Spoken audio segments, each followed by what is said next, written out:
An Uber ride to a cabin soon turns into a night-long nightmare of survival. Elsewhere in a national park, there might be a cabin that baits hikers into disappearing forever. And to top it all off, a family built a cabin in the picturesque woods, only to encounter the worst kind of people with even worse intentions. Today's episode features new, scary, and even bizarre cabin stories that will have you kissing your brick walls. I've never felt like I was enough. It's the same story you've probably heard from so many others before me. When I was presented with what I wanted to do with my life versus what I should probably do with my life, I decided to go the route of joining the rat race because it meant food on the table and the slim chance of having enough income to fund what I really wanted to do. Too bad there's absolutely no sculpting work in Cheyenne, Colorado, which is where I'm from. Being enrolled at the Laramie Community College with an accounting major certainly isn't something that's filling the missing part of myself that seems to keep growing every day. Neither is being stuck driving for Uber to pay for it all.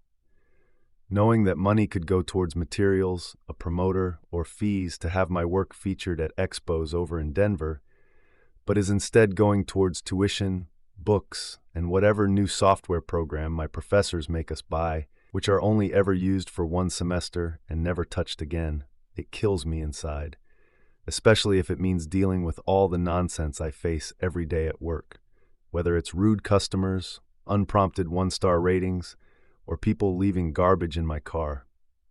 I question why I decided to make driving strangers my means for getting through college in the first place. For every pleasant conversation or good joke, I get about 30 of the aforementioned instances, and then some. One night, no matter how much ZQL I took, it was impossible for me to sleep. I guess I once again threw myself into another one of my existential spirals, where I began to ask myself over and over if I would ever be where I wanted to be in life. I know we've all had those moments, but mine seem to get uglier and uglier the older I get. For those of you who don't know, when you drive for Uber, you're given the option of participating in a promotion each week. For instance, if you make 50 trips, you're given $200, or if you drive 70 trips, you make $300, and so on. That night, as I lay awake in bed, knowing I was only a good 5 trips away from making an extra $350, I figured I could get up, get those rides in, and maybe even take a few days off. Lord knows waking up at 4 a.m. every morning makes you appreciate those on a level you never had before. With that, I grabbed my keys and headed out to work. Fast forward 3.5 hours later, I was in the middle of taking my last customer of the night to his mountainside cabin, having picked him up from Denver. On one hand, I hated these trips because they always took you far out and away from literally everywhere else. On the other hand, they were always a guaranteed hefty fare. Plus, usually, there was a darn good tip, if only I had half the dough these cabin owners had. Plus, they were great for turning your brain off and enjoying the drive, since you wouldn't be on the busy city streets. But tonight, that meant another existential crisis in the form of picturing everyone from high school being in better places than me, actually having moved on and out of Cheyenne. Thank God the trip was almost over, so I could try and blast some music to drown out my thoughts. I dropped off my customer, who generously gave me a $30 cash tip. Upon receiving it, I had to promise myself not to blow half of it on lotto tickets again. I said good night and put in the directions back home. That ZQL may have kicked in later than it should have, and it may have been 3 a.m, but at least I made my promotion. And I had a tank's worth of gas money in my pocket. I looked out the window at the full moon, then below at the city lights in the distance, and at the miles of woods that surrounded me. I thought to myself, if I had to be stuck in some backwoods town with a 4-digit population, at least it's one as gorgeous as this. Driving down a mountain when your eyelids feel like they're 100 pounds each, it's a position you don't want to find yourself in. Unless you want to unintentionally give in to that urge to jump when you're standing on the edge of a cliff. But a roll of the window is always just the trick for me. I looked down for literally 1 second to find the window switch, and crash. I screamed from the sudden noise and the simultaneous thud. I saw a large mass roll away from the front of my car at immeasurable speed, stopping in the middle of the road. I took a second to collect myself. At that moment, I thanked my lucky stars that I had full coverage on my car. After taking a second to breathe, I came to the realization that whatever I hit was probably dead, judging from its lack of movement. Figuring leaving a dead deer in the middle of a downward mountain road could mean life or death for a different driver, I got out of the car to drag it off the road. After briefly analyzing the damage to my bumper and hood, I turned to move the deer to the side of the road. At about 30 feet away, I thought to myself, "Could think I'm moving this guy. I can barely see it from here." As I walked, I took notice of something. This deer looked to have black fur. Nothing unheard of, I thought. Nothing I'd ever personally seen before, but surely it wasn't an impossibility. At 20 feet away, I began to understand that this was not a deer. This animal was absolutely massive. Judging it from that distance, all splayed out on the ground as it was, it could easily clock in at 7 or 8 feet in length. Is it a grizzly bear? I wondered to myself. A really dark, furred grizzly bear. That had to be what I hit. I've never once heard of a grizzly bear encounter in Colorado. 10 feet away, I could see scraggly fur and pointed ears. This wasn't a bear either. So what the heck did I hit? Then I saw it move. I stopped. This creature got up, as if from waking up from a long nap, showing no physical evidence of getting hit by a 2,000-pound vehicle at 30 miles an hour. It stood up on its hind legs and faced me. I know I'm not crazy. The full moon was out on a cloudless night. This was not a case of me seeing things. What stared me down was 8 feet tall, with blood-red eyes and teeth and claws that would put a grizzly bear's to shame. My heart felt as if it stopped. We both just stood there, frozen in time. Then it hit me. There's no way in the world I was looking at what I thought I was looking at. If what I was thinking was true, I began to wonder how we were treating these things as mere legends all this time. I refused to believe that what I was looking at was actually there, but that didn't change the fact that it was. There were so many unnatural things about this creature, from standing on paws like a wolf, but wielding arms like a man. But above all else, the beast looked so demonic. The crazed look in its beady eyes and the way it snarled with a twisted face, an expression of such malice, it just made it seem like something someone would only see in hell itself. I instinctively uttered, "Jesus Christ." The beast instinctively blinked. I foolishly wondered if, perhaps like with demonic possession, the uttering of Jesus' name would be enough to ward off the creature. Just above a whisper, I say Jesus again. I had visualized what would happen so easily. It would grimace, shake its head, then just run off into the woods. But I was dead wrong. Instead, I swear that thing smiled at me, the most hideous and deranged smile I've ever seen or ever will see, as if it was amused by the name. Slowly, I took a step back, keeping eye contact. I'd recalled this from my time spent at summer camp when I was a kid. Keep eye contact and don't break into a run and panic. The creature mirrored my actions, taking a step towards me. I took 2 steps back. It took 2 steps forward. Then I got an idea. I took a step to the side and 2 steps back, but the creature just took 2 steps forward, drool dripping from its fangs. Then I gathered the courage and took 1 step forward, and the creature didn't move. Then I turned and sprinted to the car, hearing massive footsteps sprinting behind me. What happened next only took maybe 3 seconds to transpire, but it felt as if an eternity passed. As I was 20 feet away from the car, its steps were loud and powerful. I could feel the earth shaking beneath its feet. At 10 feet away, the power in its step was cut in half, but its speed had tripled as I heard it drop from 2 legs to 4. 5 feet away, I stick my arm out to close the car door, which thank God I left it open. I could feel hot breath on the back of my neck. I forced myself to ignore the sense of smell with the strong stench of carrion protruding from behind its teeth. I jumped into my car, slamming the door shut and locking it. But the beast was so close to me, I slammed its muzzle before closing the door. And it didn't like that. Not one bit. I only realized the true terror of what happened next, later on. The creature tried to open my door with the handle.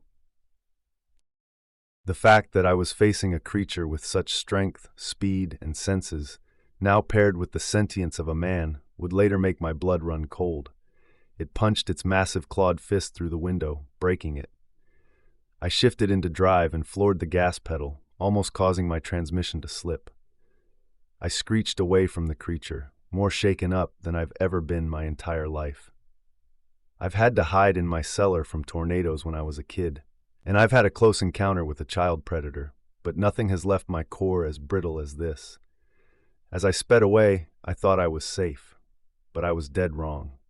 I looked in the rearview mirror and saw two glowing red eyes following me. This monster was still chasing me. On all fours, it had no problem keeping up. I pressed harder on the gas, going 60 now. I flashed back to hearing about a classmate in high school who died in a crash after going 50 on a downward mountainside road. The beast went from directly behind my car to right next to me. I was going 70 then. I sped up to 80, and it still showed no difficulty keeping up with me. It was so close to me now, with no glass window any longer to offer even the most pathetic and ineffective barrier between me and it. I saw those red eyes up close. I'm not sure if it was anger, hatred, or hunger that was behind those eyes, but whatever it was, I was sure it was evil. I knew I had to focus on the road. Going down a mountainside at 80 miles per hour was practically guaranteed death, so I knew I needed to focus. I was cautious and crept up to 90, but the beast kept up. Granted, it looked like it was taking an effort to do so, but nothing that wasn't doable for this monster. The trees and the rocks were flying past me then. I swear if I had let this monster startle me in any way and have my arms twitch in reaction, I would have flown off the edge of that mountain. The road began to curve to the left. I had to slow down. If I didn't, I would certainly die. I had no choice but to push down on the brake. The beast caught up again and began to snap its jaws through the window, its viscous drool flying into my face with each chomp. Then a miracle. Before I had time to even mentally process that it was there, an 18-wheel semi-truck appeared. It was passing through the oncoming lane, previously hidden by the curve of the mountainside. The beast noticed and moved away as much as it could, but we were both going so fast it could only go so far.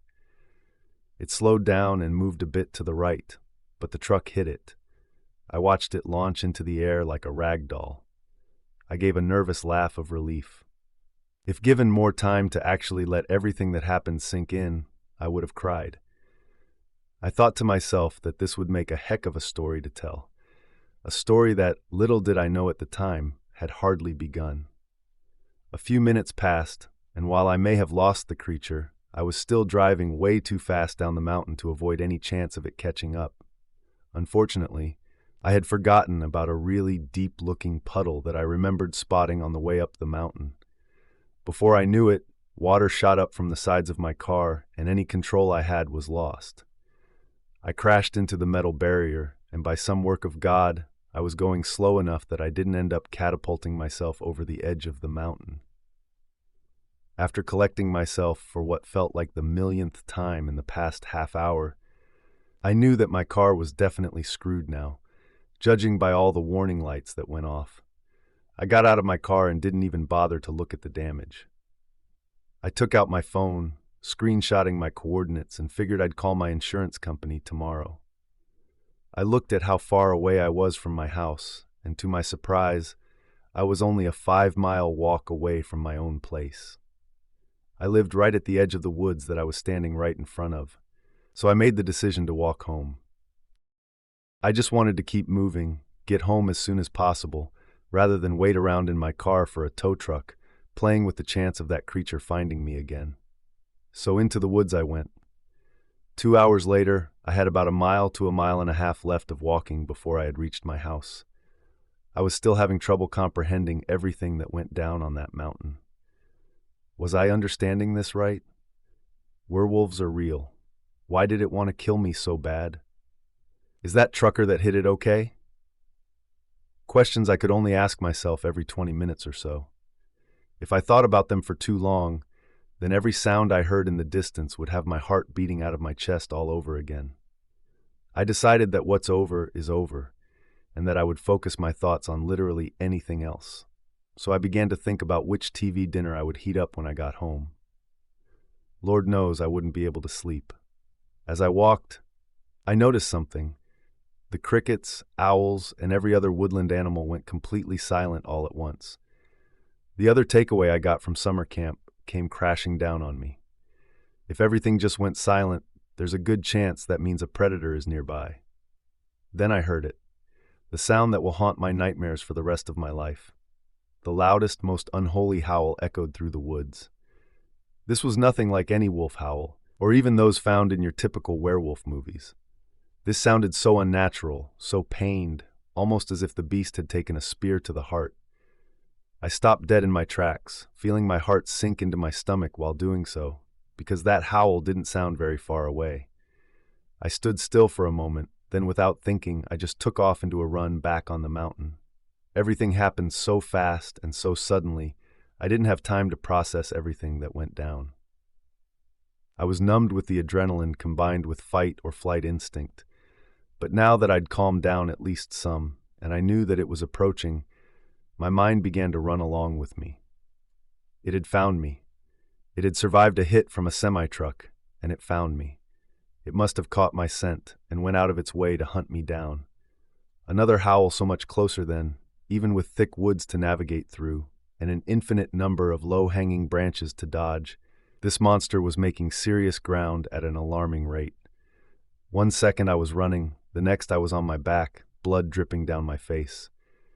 It took a second for me to comprehend what happened in the haze I was in, but I quickly figured out I'd run straight into one of the lower hanging branches. I slowly got up.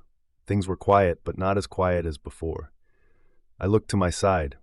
There was a waterfall, maybe 30 feet in height, about 10 feet from me, and a rather rapidly flowing river at the bottom of it. For a second, the broken silence calmed me down. Then I heard a deep and guttural growl. If pure malice and malevolence could be brought to life through sound, that's exactly what I heard. And it wasn't a short growl lasting a second or two. No, this went on for what felt like minutes, growing more and more aggressive. I knew that running was no longer an option. I only had 2 realistic ways out of this: jump down into the river or climb up the tree that just knocked me down. I had no idea how deep the river was, but if it was too shallow, or if I jumped and landed funnily, I knew 30 feet would mess me up bad enough that I would have no chance of making it out of the woods alive. With that, I jumped as high as I could, grabbing a branch above the one I ran into and pulling myself up. Immediately after doing so, the beast leapt out and would have tackled me on the spot if I had waited any longer. I started to climb the tree, praying all the while that this thing wouldn't follow me up. How wrong I was. With absolute ease, the creature began climbing, following me up the tree. It moved slower when climbing, so I did have more of a chance of getting away, but it was still way faster than I could go. I looked down at it and saw it was closing in on me. I saw bits of fabric hanging from its teeth, and prayed that that wasn't from the trucker. Out in the open with no car, flight was no longer a viable option. Then I sprouted quite possibly the craziest idea I've ever had. With no more than a second's worth of planning, I jumped off the branch I was on, pulling my knees in as close to my chest as possible. Then at the last second, I shot my legs out as straight and as fast as I could, right before I would have landed on the creature. Somehow, despite it outweighing me at least 3-1, I was able to knock it out of the tree. The thing tumbled to the ground and rolled right off the cliff into the rapids down below. Miraculously, I was able to grab onto a branch after kicking it to avoid the same fate, getting my hands covered in tree sap. The water below was moving so fast I only caught a glimpse of it being swept away in the distance. I let go of the branch, coming down much harder than anticipated, hard enough that I felt it in my stomach. But my only goal was to get the heck out of there as soon as possible, so that's what I did. I pressed forward, traumatized to the point of mental and emotional numbness. The beast may have been gone, but everything about it was still haunting me, right on down to the darkest, deepest corners of my psyche. Every sound I heard was a howl. Every little reflection of light was those ungodly eyes. Even the memory of the reek of its breath had made permanent residence in my nostrils. After what felt like an eternity to my feet, yet only a minute to my mind, I made it out of the woods, and there it was, home. Even the immovable feelings of misery and dissatisfaction that plagued me in that house during the waking hours of the day were completely non-existent then, and in their place stood sanctuary and safety. The fall from the branch from before left my ankles sore, so I shambled into my house as quickly as my entry allowed. Now, there's a field between my house and the woods that stretches about a half a football field. I was maybe 3/4 of the way there when I felt it. At that point, it was unmistakable. In hindsight, maybe I had heard footsteps before, but I'll never know for sure. When I turned around, there it was, standing on its hind legs. I saw how heavy it was breathing even from that distance that I was at. It was then that I knew that this creature did not seek me for hunger, but out of hatred. Just as before, we just stood there, only for a moment. This time, it made the first move, dropping onto all fours and running as quickly as it could towards me. I still believe when writing this that the adrenaline that exploded inside me at that moment was enough to suppress the injury I sustained not even an hour ago, and it was nothing short of divine intervention. I ran to my back door. The beast was practically on top of me in no time. I knew my door was locked, but I also knew where the key was hidden. I ran up to the door and picked up the potted plant next to the door. I know it's not the smartest place to keep your spare key, but in a small town like this, there really wasn't much need for top-of-the-line security. I knew I wouldn't have time to unlock the door, so I did something which may have turned out to be a mistake. It was either be torn to pieces or get mad, so I chose the latter. I took the pot and threw it straight at the monster's face. By then it was only 10 feet from me, so it was by no means a lucky shot. It definitely wasn't expecting it. It whipped back after impact. I used the precious seconds I had now while it was stunned to get inside my house. I turned around, beginning to close the door. I got it just 3 inches from closing when something began to push on it from outside. That creature was far stronger than me. It was able to winch the door open against me. I knew that I couldn't win this. I took the chain lock, and right in the nick of time, I was able to latch it onto the keeper, stopping the door from inching any farther. The beast, however, wasted no time. It used the entire mass of its body to bang against the door. The first hit shook the dust from the top of the door frame. The second one made the keeper on the wall loosen. Between that and its next hit, I closed the door and locked it. It hit against the door a third time, but nothing happened. Fourth hit, nothing. After a fifth and unsuccessful hit, the onslaught stopped. I dared not look out the window to see if it had given up. The mere sight of me just seemed to anger the creature.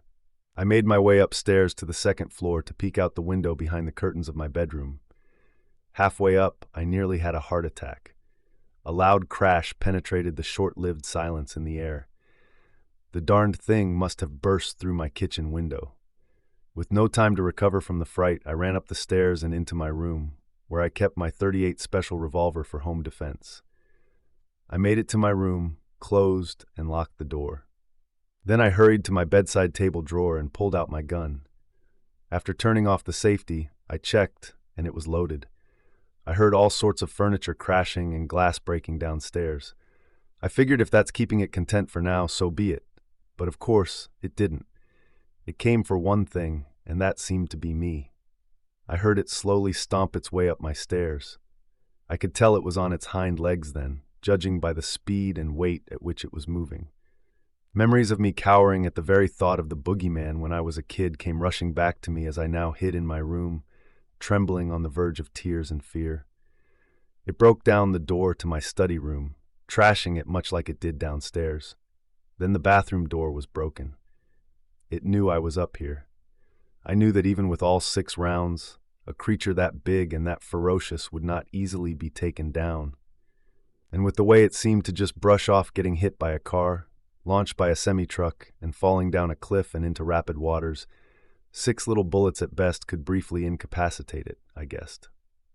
I knew I was dead. This thing was going to knock down every door to find me. If I was lucky, I'd get in 4, maybe 5 shots before it ripped me apart. Then I remembered my room was directly above the steel cellar doors outside my home. But if I did what I had in mind, there truly would be no other option left. All I could do after that would be to pray that this beast had had enough for the night and simply go away. As it knocked down the door to my storage room, I tucked the revolver between my belt and waist and opened my bedroom window. I stuck my feet out first and dropped myself to the ground. That burst of adrenaline from earlier had long gone, and my already messed up ankle got hurt even further.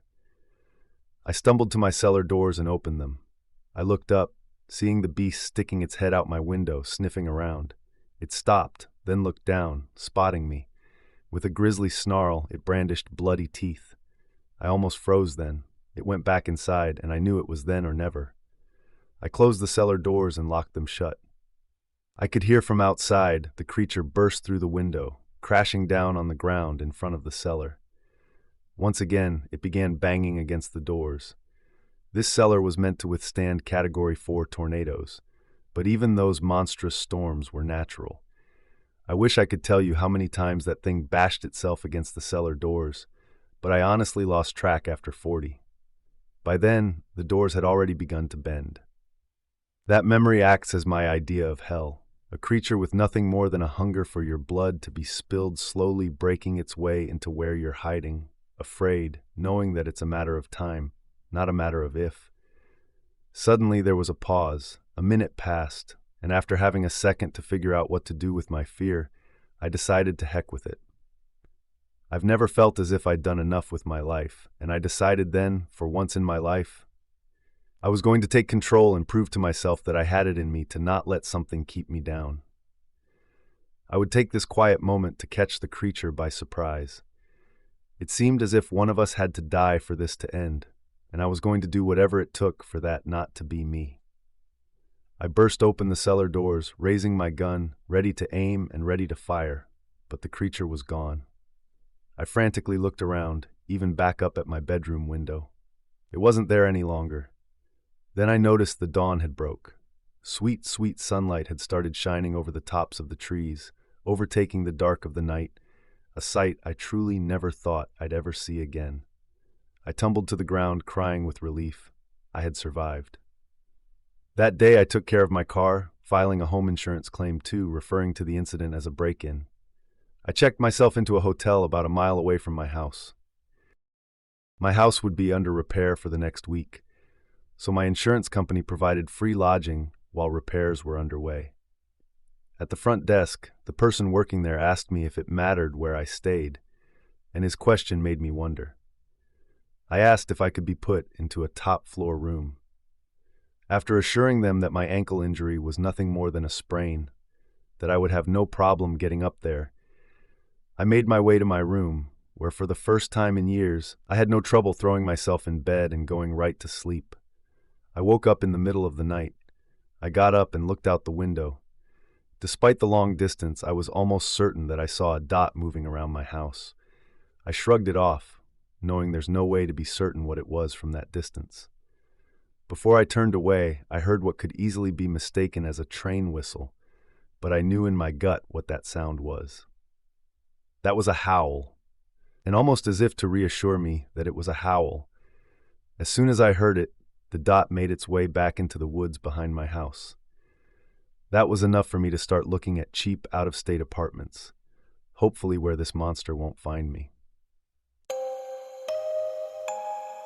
I spend a lot of time hiking out there in the wilderness, just me and nature. The natural world, undisturbed, pure, a weird sense of wonder. So when my wife June had to move for work, she sold it to me that we would have a little cottage to ourselves and a nearby forest for hiking. We never wanted kids, happier to have a few cats. It was a great commitment until you leave the house for another home. The cats prefer the old place. I'm not exactly proud to say we have left a trail of houses across the country with new owners having to put up with cats. After about 3 weeks, we're settled in and somewhat unpacked at the new place. The morning of, I was excited to head off into a new forest. June was excited for me. She could tell I was eager, made obvious by the silly grin on my face. I'd spent the night before packing, checking, double-checking, and checking again. She did the usual recall of must-have items, water, food, first aid, all that stuff. I get the silent look as she nods to the closet. The gun. I always carry while hiking just to be safe. She's never been a fan of guns, understandably, really. Then she asks, "Is the weather forecast good for today's hike?" "Clear skies and mild winds," I told her, adding, "It isn't my first rodeo." With a smile, a little tradition we have. June never really liked hiking. She hates sweating, bugs, and way too much walking. It's not a bad hobby to have. She's probably glad that I'm not a drinker, gambler, or sports fanatic. I guess she was hoping I would find a friend here that I could go hiking with, so she didn't have to come along. Kissing June goodbye before she headed to work, I set off in the car. It's about a 30-minute drive out of town up the local national park. I arrive well before noon and park. There are only a few cars there as I pull in. A family was unpacking their things for a picnic on the nearby benches. Some kids were running about the playground. I geared up, checking everything again. There was a small cabin by the car park. A park ranger who was outside smiled away, giving a few friendly waves. Just to the right of the cabin is a display board showing the available routes, color-coded for the difficulty they offer. Each had an estimated time, terrain grading, elevation, wildlife that roamed the area, and waypoints for camping or facilities. I took a quick snap of it all with my phone, ensuring the picture was decent quality. I zoomed in and out to make sure I could read the map correctly. The park ranger offered me a map. I accepted it and thanked him. Then he asked, "First time here?" "Yep," I say. "Just moved into town, been itching to head up here since we arrived." "Welcome," he says. "Have you much experience hiking?" "Yeah, been out a few years." "Good to know. All I ask is you stick to the trails. We don't need anybody getting lost up here." "Will do. Have a good one," I say. "Have a good hike," smiles the park ranger as I head on in. I picked the most difficult-looking route. It had steep inclines, rough terrain, and the longest trek. It was estimated at a 6-hour round trip. I'm happy with that. Plus, that route gave me an opportunity to look down over the town and surrounding area. About 3 hours in, I stopped at one of the waypoints. There was a small camping area. No one was around, so I figured I was the first one up, or else it was just a quiet day for hikers. I used a restroom that was available, had a snack, and hydrated before heading on up the steepest part of the hike. I take in the songs of birds, random rustling of bushes as I go on. As I made it to a certain clearing, the one that allows you to look over the town, I paused for a bit. I took a picture, and I sent it to June, writing a message with it that said, "Reached the top already, piece of cake." I clicked send and waited for a reply. After a moment, there was no reply, so I assumed June was busy at work. I took another few pictures along the way, of streams and birds and places where the sun shone through the trees in a certain way, picturesque, you could say. As I rounded the peak and began my descent, I spied a small break in the shrubbery. The sight of it was very tempting. No more than a few meters in, I tell myself, then right back out, never losing sight of the trail. I picked my way through, being cautious with my steps. The high grass and brambles made it a bit of a challenge, but I faced worse. I came to a point where the sun didn't touch, the density of the trees above wouldn't allow it. Then I felt a small wave of something. It was hard to describe, but it felt like entering a room, and you can't remember why you even went in there. I didn't feel like I was lost or confused, just unsettled. I was unsettled by the silence too, because just before there had been noises, but now there were no birds tweeting, no rustling. My mind goes to defense mode. There must be a predator nearby, has to be. I flicked back through my memory of the display board. There weren't any real predators that it mentioned. The largest animals out here were listed as foxes. I fumbled my phone from my pocket, still no sounds. I unlocked it and saw that I had a message from June. "Where are you?" I replied at the top. I pocketed my phone and turned to head back onto the trail. My head was on a swivel, just to be sure. I made a quick mental map to where my gun was, left hip. I reached to be sure, and for some reason it was on my right hip. "That's weird," I muttered. "It's strange because I'm left-handed." I paid no mind to it. As I meandered back onto the trail, a wind flew in at me, mild at first, which is to be expected. But it grew, and it grew fast. Small white flakes came in too. What? I asked myself. Snow? How? Before I could make it to the trail, a swirl of snow came spiraling in at me, flaky at first, then heavy and relentless. I edged to the trail, now covered in knee-deep snow. The sky above was gray now and thick with clouds. Only a few minutes ago, a few puffs of cloud lazed through the sky. This doesn't make any sense, I thought.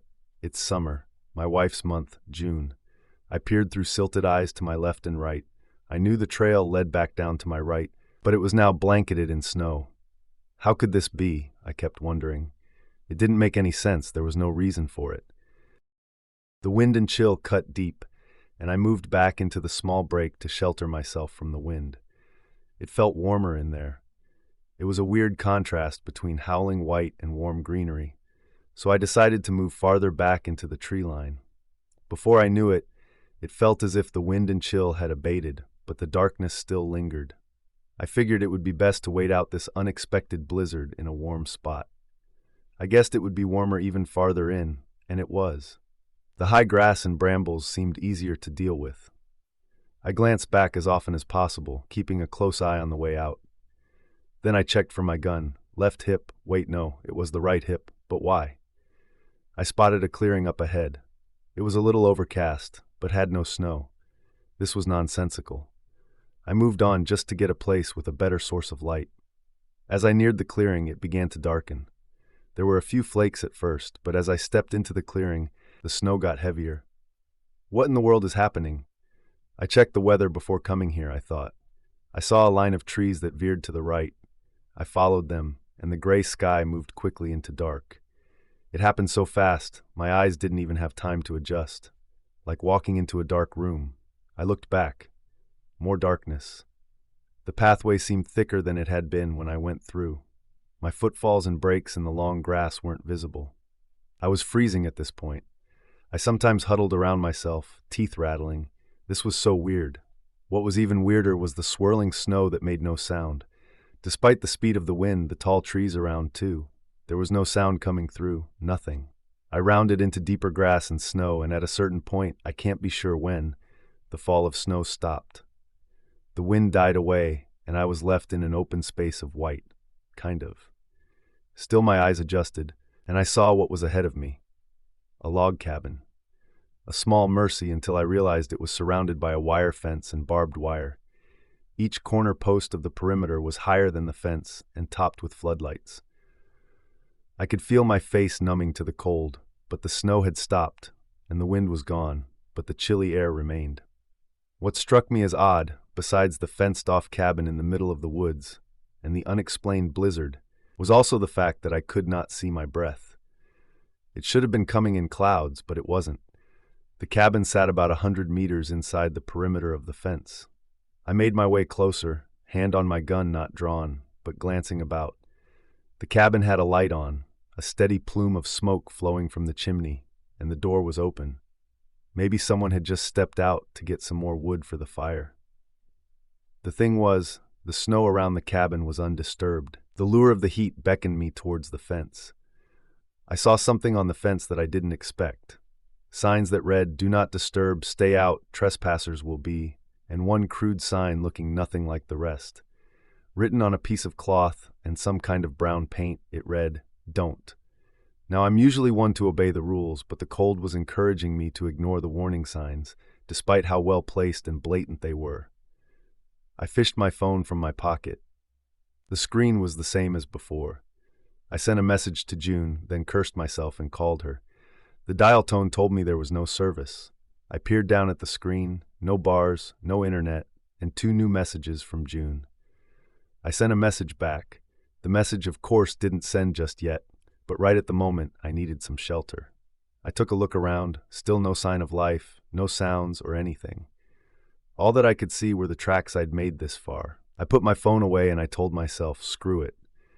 I began to climb the fence, happy to get out of the knee-deep snow, if even for a few seconds. I landed on the other side, sinking into the snow.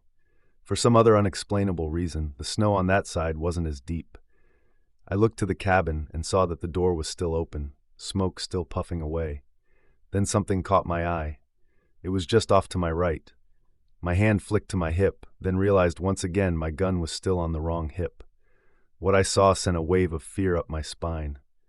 The perfect outline of a man facing me, all dark, unmoving, and extremely sinister. He was at the far corner opposite me, and to make things even creepier, he was on the snow, but not ankle deep in it like me. Hey, I called out, like an idiot, just looking for some shelter. He, or it, didn't respond. It just remained still. No matter what I did, I couldn't make out its face from there, no features at all. From this distance, its skin didn't look like skin, it looked more like leather. I made a sidestep toward the cabin, and that silhouette matched my movement. I paused, and so did it.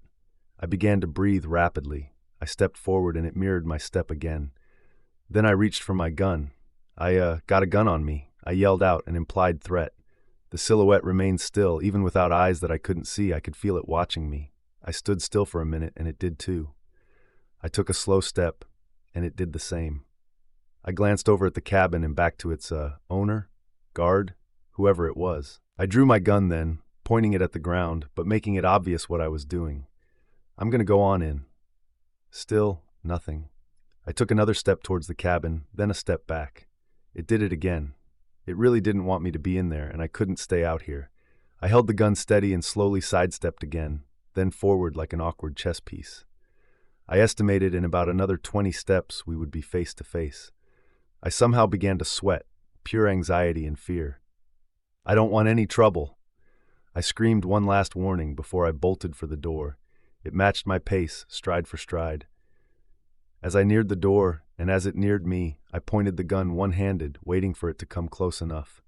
To my shock and delight, as I dove for the door, it slowed and stopped. Inside, I landed on my back, spun around, gun pointed shakily as I kicked at the door to close it.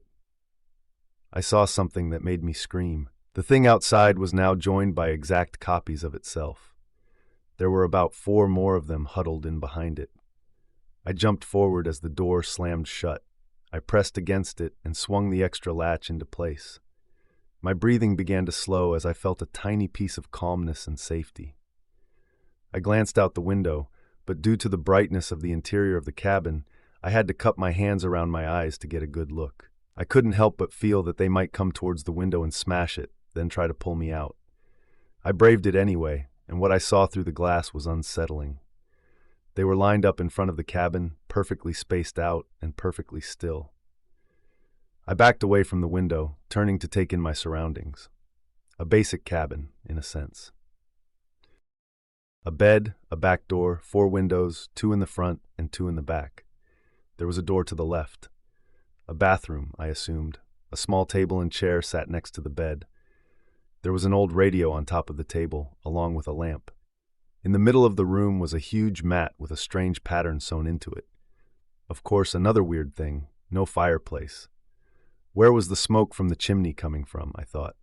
I resigned myself to the idea that it was all a ploy, a well-placed piece of bait to get me in. Why would the things outside want to keep me out? More things that didn't make sense. Nothing made sense right now. I switched from figuring out what was happening to what I could do to stay safe and eventually get out of here. I checked my phone, no service still. Probably the weather. Could be the area, though. I scanned around again, then found my gaze locked on the wall. The one bare wall. Because, from that angle, I could see words scratched into the wood. I moved about to take them in and get a better understanding of what I was dealing with. At the right angle, I was able to read it all. Stay in the dark, ignore the radio, stay out of the bathroom, give up. Praying doesn't help. You are not alone. The last few words were not a warning like the rest. They read, Jimmy was here, scared. Love you, Mandy. I know that song. I'll beat you. Gonna try and leave. Wish me luck. None of those words inspired promise. They could all be lies, too. After all, the smoke had been a lie. Why not this? I turned towards the radio. I doubted it worked. Could be a wind-up radio. I moved over towards it and the little plastic dials lit up. Static came on from it, full blast. I could feel the cabin itself reverberating. I couldn't help but cup my ears and drop to my knees, and as soon as it started, it stopped. I was in a state of panic then, and I moved over to the front door, my hand hovering over the door handle. The floodlights on the exterior of the cabin caused light to flow through the cracks of the door. A sudden sense of urgency set in. I kept thinking I have to leave. I have to. I ran to the back door. As I made it there, a shadow blocked the light flooding in from the cracks. One of them a silhouette. I turned and darted back to the front door, and yet another shadow crept over the cracks of light. These freaky things, I thought. I pulled my gun, popping 2 rounds through the door. There were no screams, no cries of pain, just the floodlights dying out in blood-curdling whispers. We cannot let him out. I continued to panic. I reached for my phone. I laid eyes on the lock screen, which displayed the clock, which was now jumping between different times. 1800 hours, then to 2100 hours, 1400. It cycled through times over and over. I winced and looked around. On the table by the bed was a piece of paper that I didn't notice before. I approached with caution. It seemed to be an index, which wasn't a surprise at this point. It showed the letters of the alphabet from A to Z in squares, and next to those squares was a number. The letter A was 1, B was 2, and so on. Something clicked and I checked my phone again. It was jumping in the same pattern. 1-800, 2100, 1400, over and over. I realized 18 would be R, 21 would be U, and 14 was N. Run. What a crappy warning, I thought. Great advice. I began to circle the room, holding my gun in my right hand. It felt as if something was wrong with me, because my left hand, which was dominant, suddenly didn't feel dominant anymore. I tapped my head, trying to think, but no new ideas were coming to me. I went to the front door and in one quick motion, I opened it. Outside, I saw those 5 figures, and just as I opened the door, all 5 of them darted at me. They seemed to flicker to me instead of running. I saw them for what they really appeared to be. The dark skin they had wasn't really skin. It was dark and leathery like latex, stretched over jutting bones and joints. Every twitch they made as they tried to impede my exit showed a flicker of tendons underneath. They had no eyes, just a slit where the mouth should be, a ghastly smile of jagged green teeth underneath. I jumped back as they reached for me, and the whispers came again. He can't leave. It's too late. Hide. Then the door swung shut without me touching it. I was actually kind of relieved because I was now separated from those figures again. But once again terrified to be alone as well. I almost felt safer with those leathery people than I did on my own. Why was that? Did they reach to kill me or reach to save me? The radio started up again, even louder than before. I felt every pulse of that static. There was a message this time coming through. I could hear the words, mine, a break, followed by, now. I was staring at the radio in. I had been kneeling on the mat on the floor when the mat suddenly began to move. Startled, I jerked away and watched the mat squirm. I reached out and grabbed the mat, and the radio stopped. I pulled it back. Below it on the wooden floor was a perfectly shaped 8x4 rectangle, a sort of trap door. Then something hits it from below. I scurried back, finding myself by the bathroom door. I reach out and pull the handle down and flounder my way inside the bathroom. The bathroom was bright. I shut the door and waited. I could hear the sound of a heavy slam of wood and something rattling about. My mind went into overdrive. He can't leave. Was that message for me? At this point, I felt as if I was going insane. I got up and checked my gun. I checked the bullets, counted them. There were 12. Outside had gone silent. I breathed heavily, bracing myself. I heaved in a big breath and jumped back into the room, opening the bathroom door. There was nothing that had changed. The lamplight was still working. I looked around once more, my eyes drawn to the wall of warnings. Then I looked back to the flipped back mat. The gaping hole in the wooden floor flipped back. The trapdoor had been opened, and there was now soil scattered about. Suddenly, I hear a meow. There's a cat at my feet, swirling between my legs. I recognize it right away. A cat from my first house with June. It couldn't be. I knelt down and scooped him up, one arm holding Luna, the other my right hand wielding my gun. I walked about the room as the cat squirmed and hissed. Whispers outside came again, repeating the message that I could not leave. I did my best to keep my wits about me, trailing the gun from corner to corner. As I looked to the message on the wall, which had somehow disappeared, no matter which angle I looked at. Then I heard another whisper. "You're not alone." This had come from inside the cabin. Quickly, I scanned the room as I moved closer to the front door. I looked side to side, up and down. I peered at the gaping hole in the floor, but I still didn't know where the whisper had come from. Luna hissed again, and I tried to calm her. I needed to focus to make sure nothing attacked us, but then I lay eyes on it. As Luna lets out a wailing whine, I spot this shadowy creature clutched high in the corner of the room. It had no arms, just black tendrils that stretched back into the corners of the room. Its feet dangled like crow's feet. They flexed hungrily, waiting for something to clutch onto. They snapped in my direction. I darted for the door, dropping Luna as I did. I flung the door back and dove into the snow. I felt the grip of something grasp my backpack. I struggled to wriggle free. The leathery creatures outside moved in, and instead of attacking me, they went for the talons on my back. I cried for help as those leathery things began to tug me free. I scrambled up and sped my way to the fence, anything to get out. I looked back. How couldn't I? I saw those leathery creatures beat at the talons as they reached out through the door. Luna sprinted out between it all, and the talons seemed to melt down behind her. As I neared the fence, the leathery creatures turned and swarmed towards me. I unloaded my gun, headshots all around, Luna pouncing after me. The creatures dropped. I took the time to scurry up the fence, Luna doing the same. Now she clung to me, purring as I swung over the top of the fence and landed awkwardly on the other side. I got up with Luna clutched in my arm, and the gun pointed at the bodies of the leathery creatures as they floated upright to their feet. All at once they rushed the fence, teeth bared, whispering. He escaped. To my surprise and relief, they didn't pursue me past the fence. As I staggered away backwards, my gun still raised. I turned and hobbled my way back, the wind and snow howling at me. I holstered my gun and stuffed Luna into my jacket, moving as quickly as I could. I wasn't sure how long I was fumbling through the snow.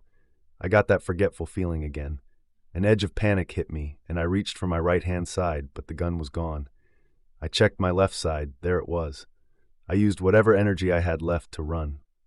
Eventually, I emerged through the tree line onto a dry and warm pathway. The sky was bright and clear now. A group of people turned to me as I stood there, and they asked if I was okay. I reached for my gun, scared. Then I recognized one of them, the park ranger from earlier, who said, "It's him. Relax, son. We've been looking for you." "What?" I asked. He approaches me steadily, hands raised to show that he wasn't a threat. "Your wife let us know that you hadn't come home." I stepped away from him, using my free hand to grab my phone. The screen lit up. It vibrated. I read the date on the screen. 4 days had passed. There were over 60 missed calls, voicemails, over 100 texts, all from my friends and family. I don't know. I was only in there for an hour, I think. Then the park ranger said something that made me break down and cry. "You've been missing for 4 days. Hearing it from him, the realization finally fully hit me. A few days after that, everything seemed to calm down. I spent a few days in the hospital. I held my wife close and tight when I got to see her. She asked me so many questions. I told her I would explain everything. She smiled when I showed her Luna. She was understandably baffled, telling me there was no chance that was actually Luna. I think she just went along with it, though, as it may have been the only thing that got me through it all. On my last day in the hospital with Luna on my lap, June listened on as I told the sheriff about how I spent a day or two, maybe, in a small, hollowed-out tree, how I rationed my food, how I attempted to kill small animals with my gun. It was the best explanation I could come up with to explain all the bullets being used. The sheriff nodded along, poking a few holes in my lies, when he asked how I managed to stay so clean and well-shaven in 4 days' worth of being lost. I played the Confucian card in those moments. June knew I was lying, though. She smiled and stepped in with, "It doesn't matter. All that matters is that he's safe and home." The local paper wrote of how a hiker went missing, how he was safely back with his wife. They asked me if I'd like to be quoted with anything. I just told them to thank everyone for their time and effort. Finally, I got home. At the door, I let Luna down. June and I walked into the kitchen, and she began to make some tea. She turned, face sad and scared, and asked, "What really happened?" I knew this was coming. I couldn't lie, not to June. She took her phone from her pocket. "You said a blizzard came out of nowhere and you found a cabin." When I told the park rangers about it, they laughed at me. I was confused. I lied. I had to. The truth would just make me sound insane. I really can't be certain. That part was true, because I truly couldn't be anymore. And in her loving way, she put her phone down and smiled. "Take your time. You're home, and that's what matters." A few days later, I hadn't slept very well, as is to be expected. I kept waking up in the night sweating. I had so many questions. Those things, the leathery creatures, they wanted me to stay out. But once I was inside, they didn't want me to leave. And that thing that came from the floor, they beat it back. They saved me, didn't they? About a week after it all happened, I was pacing the living room one day as June was asleep in bed. Luna sat by the window.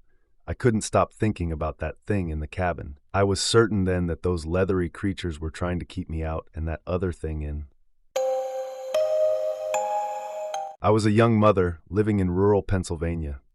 My husband had just broken his leg in a terrible work accident and was on disability. We had just started building a log cabin home on some acreage at the base of a ridgeline.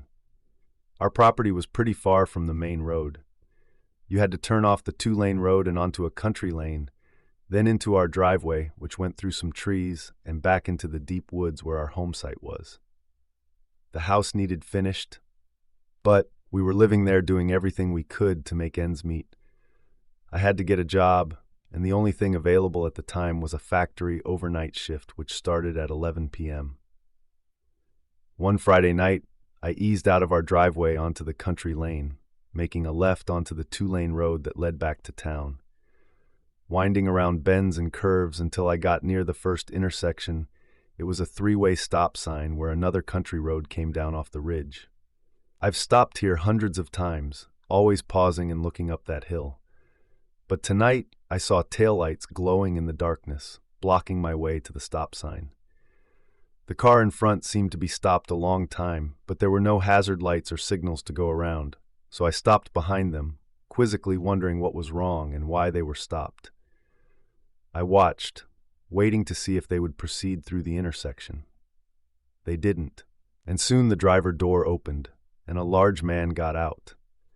This man was a bit rough-looking, but not unlike the other hard-working country people I often saw around town. He began walking towards my door, and I rolled my window down a crack, waiting to see what trivial thing was keeping me from getting to my shift on time. He looked down at me through my dark window. It seemed like he was trying to assess me. He also glanced into the back of my car as if to see if I was alone. I still wasn't too frightened. My driver door was locked, and I'd only rolled my window down a few inches. As the man began to describe some kind of car trouble, I automatically began to tell him I wasn't able to help in any way, not knowing anything about cars myself. "I just need a jump," he said. This immediately rang an alarm bell in my head. His lights were on. I had seen the taillights from far off as I approached the intersection. He didn't have his flashes on to indicate any car trouble either, and if his car truly was dead and needed a jump, his lights would be off or faint or dying. Instead, they were still bright in front of me. Next, the man asked again for jumper cables, asking me to get out and look in my trunk for them. "No," I insisted. "I can't help, I'm sorry. I'm late for work as it is." The man became more assertive, insisting that I help them, but not in a pleading, begging way of a person truly stranded. This was a dominant, commanding voice that scared and irritated me at the same time. "I'm not getting out of my car," I asserted, raising my voice with a hint of fear and panic creeping in. At that moment, I saw a shadow move near my passenger door. I looked over just in time to see another man trying to open my door. That was it. I reacted the only way I could. I slammed the car into drive and pushed my foot onto the accelerator, jerking the wheel as I swerved around the parked car, driving blindly through the quiet intersection. My adrenaline was pumping as I looked into the rearview mirror to see what had happened to those men. I could still see their headlights fading in the distance as I roared my old car as hard as I could up the winding 2-lane road into town. My mind was going a mile a minute, and so was my car. I knew I had to get off this road in case they followed me. Once I was around a few bends and couldn't see their headlights anymore, I quickly turned onto another country lane that I knew wound around a golf course. It was a back way into town. I finally started to calm down once I began to see the streetlights and businesses appear around me. Then the reality of the situation hit me. I was terrified. I didn't know what their intent was. To steal from me? To take my car? To hurt or assault me? I have no idea.